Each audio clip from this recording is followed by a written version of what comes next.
jiwa sebagai esensi manusia mempunyai hubungan erat dengan badan. Hubungan tersebut diibaratkan seperti hubungan antara penunggang kuda dengan kudanya. Hubungan ini merupakan aktivitas dalam arti bahwa yang memegang inisiatif adalah penunggang kuda dan bukan kudanya. Imam Al-Ghazali. Assalamualaikum warahmatullahi wabarakatuh. Bagaimana kabarnya teman-teman? Selamat datang di podcastnya Fedora edisi Ramadan. Hari ini kita sudah berpuasa di hari yang ke-11 dan semoga teman-teman bisa menjalani hari ini dengan ceria dan juga bahagia ya. Baik, hari ini kita akan belajar bersama mengenai manusia dan agama. Ini adalah materi yang menurut saya itu menarik karena semua orang sudah tahu bahwa beragama merupakan insting manusia yang sangat mendalam dan orisinil karena bersumber kepada dua hal penting yang tidak mampu ditolak oleh manusia pada umumnya. Yang pertama, perasaan akan kelemahan diri manusia di hadapan fenomena diri dan alam semesta. Yang kedua, perasaan bahwa terdapat sumber dari segala kekuatan yang ada. Sumber kekuatan inilah yang kemudian mengatur dan mengendalikan seluruh jagat raya ini termasuk manusia. Menemukan dan meyakini adanya sumber dari segala kekuatan yang disebut Tuhan, serta tunduk kepada sumber kekuatan, itulah yang disebut dengan agama. Dalam Kamus Besar Bahasa Indonesia atau KBBI mendefinisikan agama sebagai ajaran, sistem yang mengatur tata keimanan atau kepercayaan dan peribadatan kepada Tuhan yang Maha Kuasa serta tata kaidah yang berhubungan dengan pergaulan manusia dan manusia serta lingkungannya. Teman-teman, kira-kira kita tahu nggak sih apa tujuan manusia itu diciptakan? Kita perlu mempelajari ini lagi, karena Islam memiliki konsep yang paripurna tentang manusia. Al-Quran telah menjelaskan proses penciptaan manusia, hak dan juga tanggung jawabnya dalam kehidupan di dunia hingga tahap kematian dan kehidupannya setelah mati.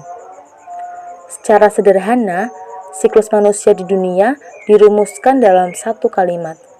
Inna lillahi wa inna ilaihi raji'un. Sesungguhnya kita adalah milik Allah dan pasti akan kembali kepadanya. Kalimat ini menjawab persoalan penting tentang dari mana manusia berasal dan akan kemana manusia berlabuh.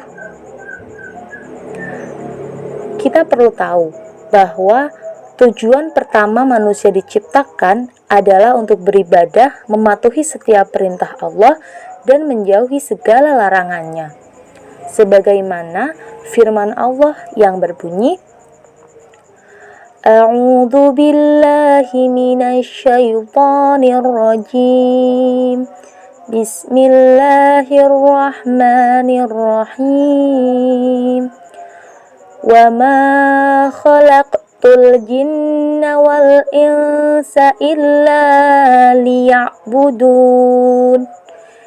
Yang artinya, dan aku tidak menciptakan jin dan manusia melainkan supaya mereka mengabdi kepadaku. Quran Surat Az-Zariyat ayat 56. Berdasarkan ayat tersebut, maka jelas bahwa manusia mempunyai kewajiban utama untuk melaksanakan pengabdian, yaitu beribadah dengan menyembah Allah Subhanahu wa Ta'ala.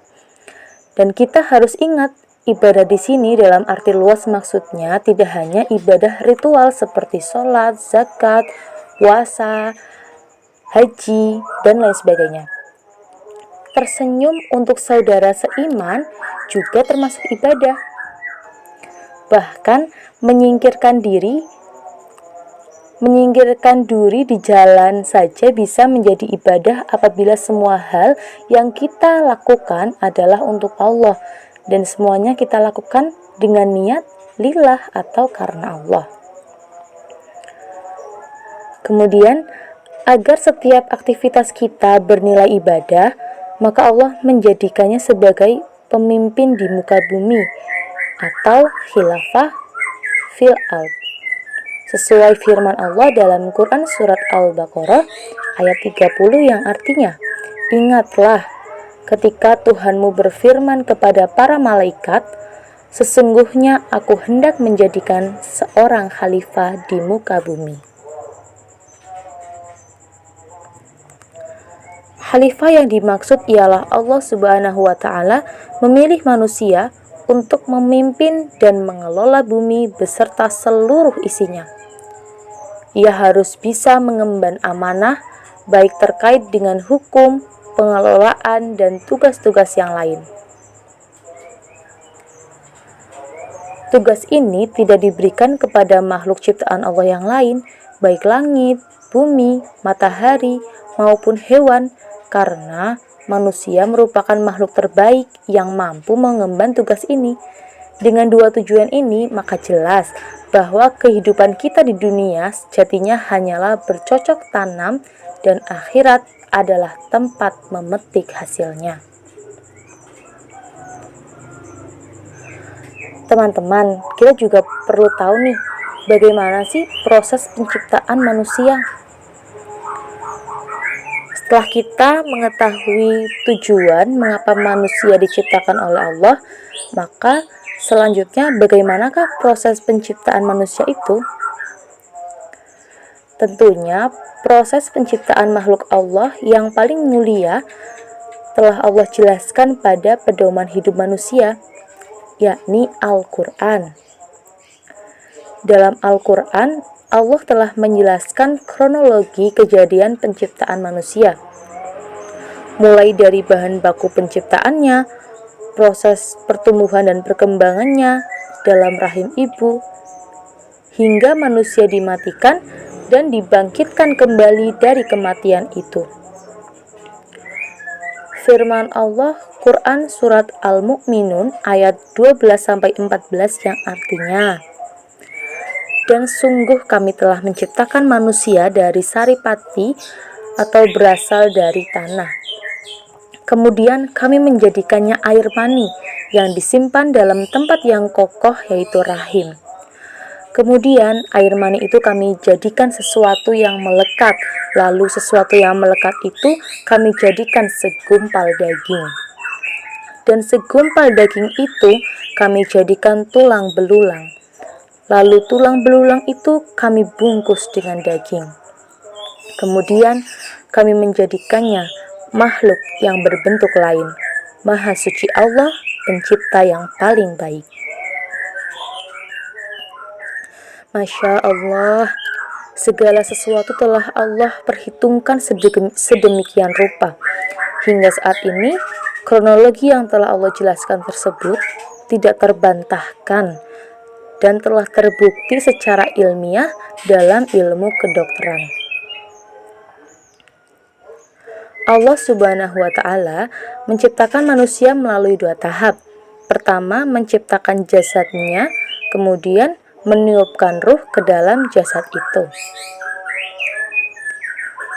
Dari penjelasan tersebut, tentunya kita menjadi tahu bahwa manusia ini terdiri dari 3 unsur, yaitu jasad berupa fisik, kemudian ruh adalah hati dan akal yang membedakan manusia dengan makhluk Allah yang lainnya. Baik teman-teman, sebagai ciptaan Allah, kita tentunya memiliki potensi. Lalu apa saja potensi manusia? Seperti yang telah kita ketahui, manusia telah dikaruniai Allah Subhanahu wa Ta'ala suatu keutamaan yang membedakan dirinya dengan makhluk Allah yang lain. Dengan keutamaan itu, manusia diberi tugas sebagai khalifah fil ard, yakni menjadi wakil Allah di muka bumi. Agar mampu menyelesaikan tugasnya tersebut, manusia diberi potensi oleh Allah. Dalam Quran surat Asy-Syams ayat 8, yang artinya, maka Allah mengilhamkan kepada jiwa itu jalan kefasikan dan ketakwaannya. Setiap manusia memiliki potensi baik atau buruk. Hanya ada dua pilihan, kefasikan atau ketakwaan. Kemudian setiap pilihan akan diberi balasan. Fasik adalah representasi dari kebatilan, kejahatan, keburukan yang menjadikan hidup hancur bergelimang dosa.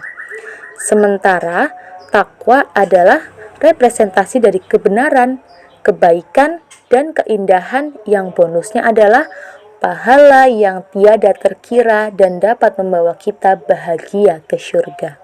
Masya Allah. Teman-teman, kedua potensi tersebut tidak akan berada pada satu waktu yang sama dalam diri manusia. Tidak akan beriman seseorang ketika ia sedang dalam kemaksiatan, sebagaimana seseorang tidak akan disebut sebagai ahli maksiat ketika ia sedang melakukan amal kebaikan. Teman-teman, dengan potensi yang kita miliki, semoga kita semuanya bisa memiliki potensi yang baik, yaitu ketakwaan, dan bisa selalu menebarkan kebermanfaatan. Teman-teman, kita juga perlu tahu bahwa sebagai seorang hamba ciptaan Allah Subhanahu wa Ta'ala, kita perlu memiliki sikap yang baik. Al-Quran tidak menggolongkan manusia ke dalam kelompok hewan selama manusia mempergunakan akal dan karunia Allah lainnya dengan baik. Namun, bila manusia tidak mempergunakan akal dan berbagai potensi pemberian Allah yang sangat tinggi nilainya, seperti pemikiran, kalbu, jiwa, raga, serta panca indera, dengan baik dan benar, ia akan menurunkan derajatnya sendiri menjadi hewan.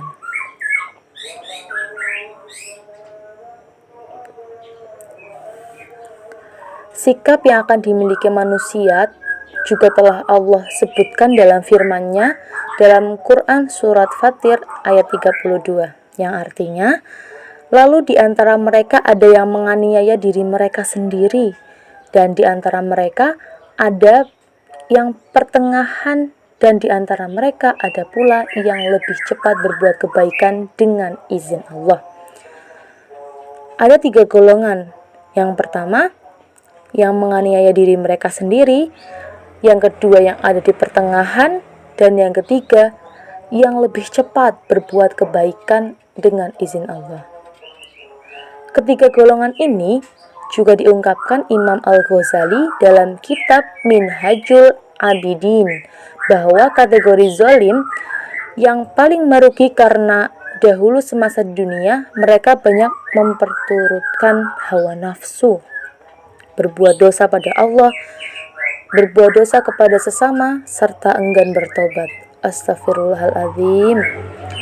Sedangkan golongan kedua, karena antara perbuatan baik dan dosanya seimbang, maka hak Allah sepenuhnya apabila dia akan ditentukan nantinya apakah ia masuk surga atau dicampakkan ke dalam neraka. Sedangkan golongan ketiga, Allah Subhanahu wa Ta'ala akan memberikan sebaik-baiknya ganjaran sesuai dengan ayat selanjutnya pada Quran surat Fatir ayat 33 sampai 35, yang artinya, bagi mereka surga Aden, mereka masuk ke dalamnya. Di dalamnya mereka diberikan perhiasan dengan gelang-gelang dari emas dan dengan mutiara, dan pakaian mereka di dalamnya adalah sutera. Dan mereka berkata, segala puji bagi Allah yang telah menghilangkan duka cita dari kami. Sesungguhnya Tuhan kami benar-benar Maha Pengampun lagi Maha Mensyukuri, yang menempatkan kami dalam tempat yang kekal, yaitu surga dari karunia-Nya. Di dalamnya kami tiada merasa lelah dan tiada pula merasa lesu.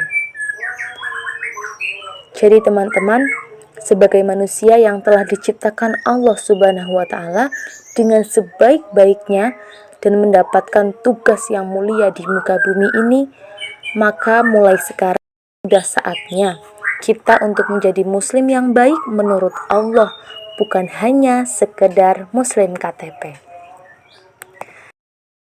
Teman-teman, semoga apa yang kita pelajari pada hari ini bisa bermanfaat dan tetap semangat menjadi manusia dengan versi terbaik untuk bisa menjalankan segala perintah Allah Subhanahu wa Ta'ala dengan sebaik-baiknya. Wabillahi taufiq wal hidayah, waridha wal inayah. Wassalamualaikum warahmatullahi wabarakatuh.